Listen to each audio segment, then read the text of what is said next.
So I thought I'd try something a bit different, and rather than do a what am I stitching, I thought I'd do a where am I stitching. So I'm actually sitting in Victoria Square in Adelaide. It's a beautiful day, the sun's shining. That's the district court over there. That lovely building there is the Supreme Court. There's the Magistrates Court. You can see all the buses. The big ugly green building is the Federal Court. There's a few more things going on around here. There's lots of ducks, as you can see. So I'm sitting under a tree enjoying the sunshine with my stitching. Okay, because I'm stitching out in the wild and because I need something small that I can fit in my handbag, this is what I've got. I'm stitching a bookmark. As you can see, I've done a little bit of it. Okay, and it is, let's get this out. This is called Orangery Bookmark Kit. There we go, that's what it looks like. And it's by Heritage Needlecrafts. Let's just get some rubbish out of the way, that's not very nice. Just before I do, I've got some visitors, some ducks. Enjoying a little bit of sunshine as well. They like being in the pond and the fountain over there, but they've decided to come and visit me instead. So I've done quite a bit. Quite like the look of the shading on it. It's very simple. This Aida band is very soft, so I do find it difficult to get my tension right. So I have to admit, I'm not a big fan of stitching on Aida band. I just find there's not enough stiffness to it, and I also need to edge it because it's fraying really badly. So the problem when things fray is you end up with the fraying threads which get caught up into your stitching, and then you have to cut them all out, and then it frays a bit more. And I guess that's probably a bit of laziness on my part. I think I mentioned in one of my first videos I'm quite impatient with my stitching. I just want to get stitching. I don't want to have to do the edges. And you know, it's silly because I was teaching for a while at the my local embroiderers guild, and I was teaching some of the kids.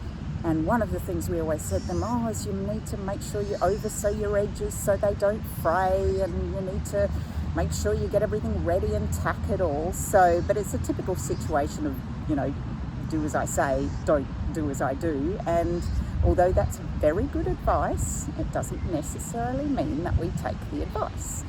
And so I have this issue, as you can see, of all the ends fraying.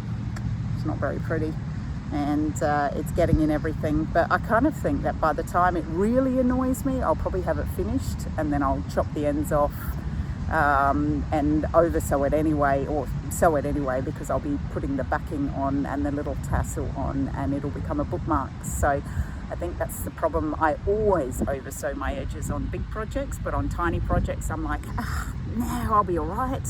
I'll just get stitching. It'll be fine, don't worry, until all the bits start coming out. Anyway, I've put this down, picked it up. It's one of my many tiny little kits that I've started, which I tuck into my handbag. I did something really silly yesterday. I pulled it out just to try and get my 10 stitches in, and I had a look at it and I thought, I've made a mistake, because I'd stitched all the way up here. I thought, I've made a mistake. So out came my scissors. I cut out, I don't know, maybe 10 or 15 crosses. And then I went back to my chart and realised I hadn't actually made a mistake. I just hadn't done this dark edge around here, up here. So I cut out all those stitches for no reason whatsoever, and now I have to stitch them all again. But, you know, I suppose that's what stitching's all about. We seem to stitch as much going backwards as forwards. As you can see, my stitches aren't particularly neat. This is partly because I do it on the bus, and the bus is pretty bumpy, and also, as I said, because this Aida band is very soft and I'm doing it in hand, so I'm not getting great tension. But yeah, it's a cute little kit. It's even got the satin ribbon to go on the back.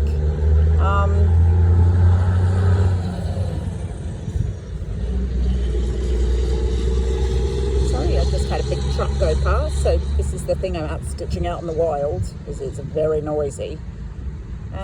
So yeah, so it should be one that I should be able to get finished nice and quickly, and then I'll go and pick up another one of my teeny tiny UFOs and drop that in my handbag. So I just thought this might be something a bit different. You could see a little bit of where I live. This is not far from where I work. As I said, I've just come out on my lunch break, and yeah, I've got a few other ideas because I stitch in various places of doing some more where am I stitching, and maybe I might even think of some projects which are themed to go with where I'm stitching. Okay, so I think that's it for me, just a short one, and I will see you again soon.